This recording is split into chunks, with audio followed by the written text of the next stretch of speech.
Hey guys, I am actually about to go to sleep, and I'm kind of not going to be as manic and hyped up as in my normal videos, but I just was thinking about some stuff and I wanted to kind of put it out there.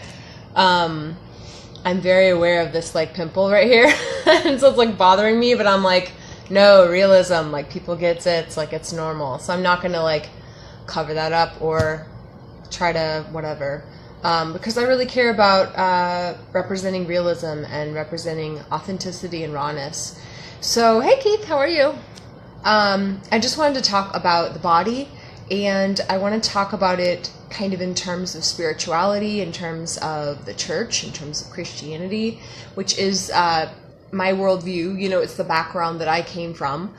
And unfortunately, I see that in many of our Christian cultures, the body is not celebrated to the degree that it was created to be. It's not accepted. And so in our bodies, we get a lot of shame. We get a lot of, oh no, the body is the flesh. The body, we must suppress it and push it down. The body is temptation. The body is lust and sexual desires.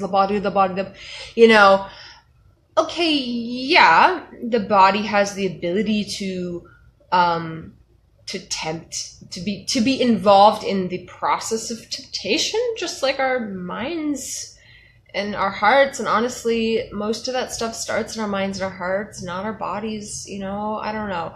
I just think that the body has been demonized and villainized in our church cultures, and I have a problem with that. And I would argue that so does God, and so does Jesus, because God himself actually came into a body. He came into flesh. It says that he was made flesh, or he became flesh for us, Christ incarnate, God in a human body.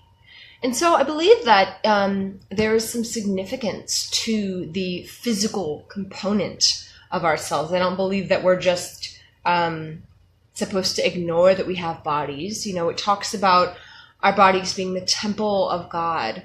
And honestly, when that verse is taught, when it's been taught to me, I can only speak from my experience, but when it's been taught to me, it's been taught in the context of, therefore works, therefore eat healthy, therefore exercise, therefore do all these works.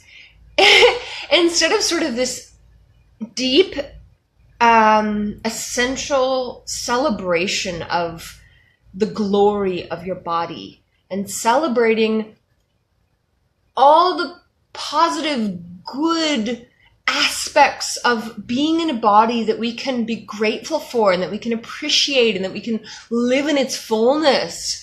Instead, you find things like, gotta go there, but our bodies being suppressed in our worship services, where some of the pastors or leadership don't let us move our bodies. Instead, we have to keep our hands by our sides, or don't move around, don't enjoy the music like you would at the park or at a rock concert, or really anytime there's music. We want to dance, we want to sway, we want to move.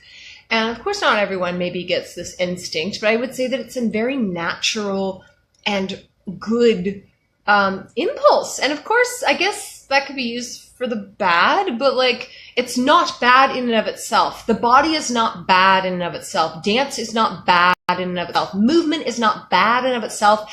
It is a part of how we are created. It is a part of us. We're not just mind and soul and spirit. We are also a body. A body is part of us. Yes, we're in a body, but let's not dismiss this essential, not this essential, but let's not dismiss this component of our makeup and of our design, that God created us in bodies for a purpose and a reason, and that let's redeem the body and let's use it for the good. As a church and as God's people, church isn't a building, it's a group of people, the children of God, but we are referred to as the body of Christ. In other words, Christ is not currently on this earth in a physical form because he resurrected and he bust up through the grave, and he now sits at the right hand of the throne of God the Father, and he's sovereign and he's kicking it and he's awesome. But we are referred to as the body of Christ, which means that we are sort of the hands and feet, if you will, or the representation of God in a physical form. And so I believe that the bodies are very important and that they're being neglected in the church. Another way that I see the bodies being sort of suppressed and neglected is in terms of physical touch. You go into these yoga communities that I'm a part of. You go into these holistic or natural health communities, sort of these new agey hippie type communities, which I love because the people and me are kind of almost on a similar vibe than unfortunately many of our modern North American churches, because the churches, some of them, most of them, lots of them, are very rule-based and are very suppressive, and they misunderstand the wildness and the spontaneity and the joy and the expression of our God. And trying so hard to make things holy by their perspective of what that word should mean, which is influenced by a sort of puritanical Catholic root of holiness is quietness, holiness is stillness. Yeah, that's a shade of holy. that is a reflection or a aspect of what holiness can be and is, but it's so much more than that. And holy can be, it can include movement, and it can include a sort of free wildness and off the chain, authentic movement or breath or rhythm. So in other words, God can't be contained, and his holiness cannot be contained either. So don't try to suppress who he is and try to contain or control. Okay, I got distracted and kind of on a tangent. So another way, I think I was talking about another way that the body can be suppressed is in terms of physical touch in our churches, right? So, okay, I'm saying if you go into these yoga community types, they're touching, they're hugging, they're scratching a back or braiding hair or even kissing. They're not afraid of their bodies. They're not afraid to use their bodies to dance or move more freely, or, to do a therapeutic touch, to sort of press into someone's shoulders or hold someone's head and just ground them and stay in that moment.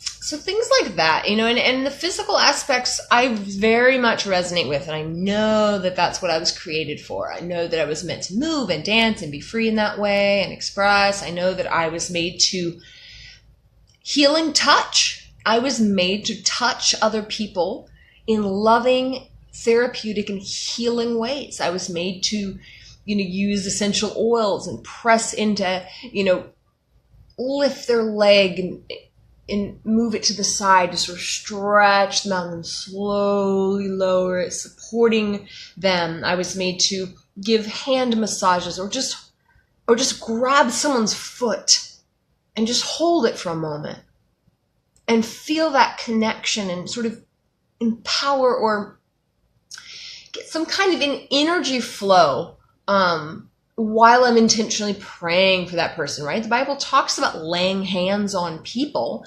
I don't know exactly what that means, but kind of makes sense. And it actually sounds a lot like some of these things that I feel destined for and made for. So anyway, the movement in the church with our bodies, the therapy or the healing aspects of using our bodies to touch one another in loving and healing ways are just a few examples. But like I said, we have a lot of that shame. We have a lot of that sort of hide yourself. And I think that our bodies were made beautifully. They were made purposefully. They were made with great and glorious design, and they were made to be used and celebrated. And so I celebrate the body. I celebrate my body. I celebrate yours. And I encourage you to explore, what that looks like for you, and to join in the divine celebration of your creation. Hope and freedom.